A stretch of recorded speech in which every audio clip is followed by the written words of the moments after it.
the fraud itself is one of the few crimes where victims can almost be blamed. And I do think this has changed. Like, we've seen a lot of change, especially in the US, in how they talk about scams, whereas Mm. before they were, not regarded fraud, and now they're actually treated as fraud.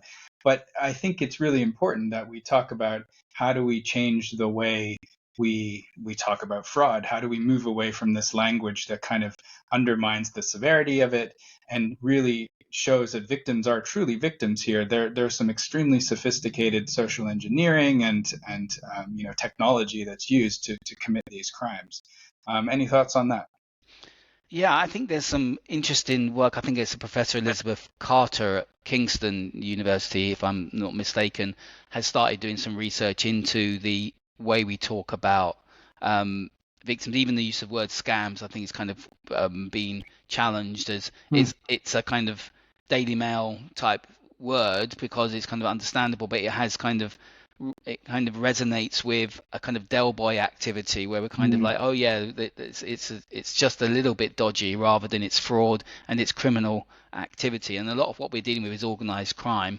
So I think also about this kind of victim blaming, and some of the language I've seen that's being challenged, like people who fall for something, they fall for a scam rather than they're manipulated Yeah. and persuaded. And I think and I have seen and I've read material from the US, and I think a lot of the organizations who represent elderly people and better business bureaus have started really much more talking about the fact that this is about the harms that this creates, and that and I think something I picked up is that these criminals first steal your trust and then your money. And that Hmm. all of that persuasion is around, you trust me, I am from your bank, I'm genuinely the police officer, I'm someone you can trust. Yeah. Once you trust that person, the romance scammer, trust me, and that is that manipulation. I wonder, even the word social engineering is kind of, for the average person, what does that mean? True. It sounds like an engineering term rather Very than, true. we understand that. um, but I think you're right, and we probably have to go down the same pathway as domestic violence victims had 30 or Hmm. 40 years ago, where it was like, well, that's a domestic incident. It's, there must have been a row. There was two parts to this story, Yeah. and there must be some blame there. And now I don't think we talk about domestic violence that way. We see it as abuse.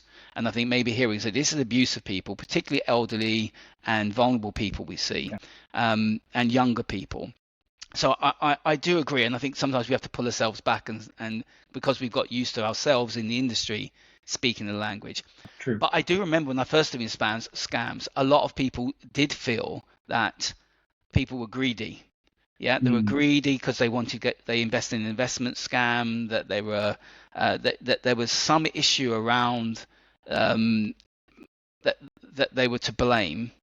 And I think we need to move on. I think we're understanding that the sophistication and it is much more on the persuasive. These are practiced scammers, and now these tools are being used. So I think we're on that journey, and I think we do need to keep on talking about that, and pull ourselves up sometimes when we kind of fall back into the way that we talk about victims of fraud.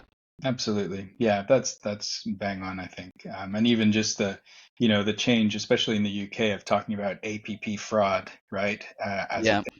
I think that that makes it that much more kind of linked to the severity of fraud as opposed to just a scam. Mm. Um,